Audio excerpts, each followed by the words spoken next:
And when you teach in China, you start at 8 in the morning and you don't get done till 5 at night. You teach the whole day. They were sitting there, all 22 of them, and I looked around and I said, now, if we get caught, what will happen to me? They said, oh, you'll get deported in 24 hours and we'll go to prison for 3 years.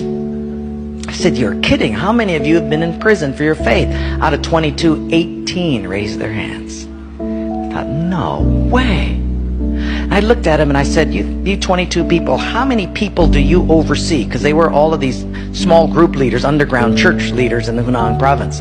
I said, how many, if you counted up all the people under your jurisdiction, how many would it be? And they counted them up and they said, little over 20 million. I said, what? See, we forget there's 1.3 billion people in China. This is crazy.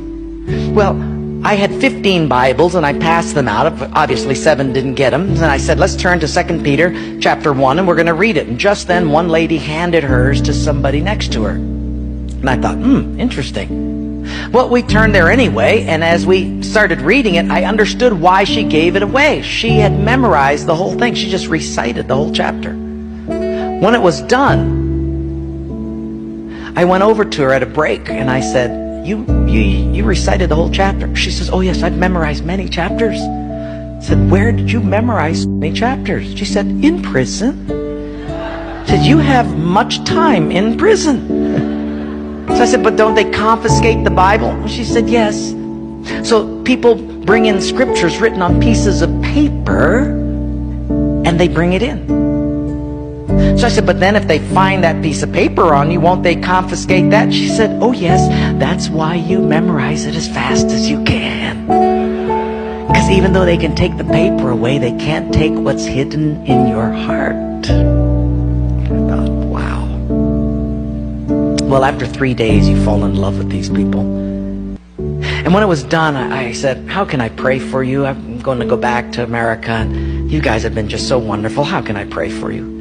They said, you know, Wayne, you guys can gather like this whenever you want to in America. We can't. Could you pray that one day we'll be just like you? And I looked at him and I said, I will not do that. Big incredulous eyes looked at me and they said, why? I said, because you guys rode a train for 13 hours to get here. In my country, if you've got to drive more than an hour, people don't come. You sat on a wooden floor for 3 days. In my country, if people have to sit more than 40 minutes, they leave. You sat not only here for 3 days on a hard wooden floor, but you did it without air conditioning.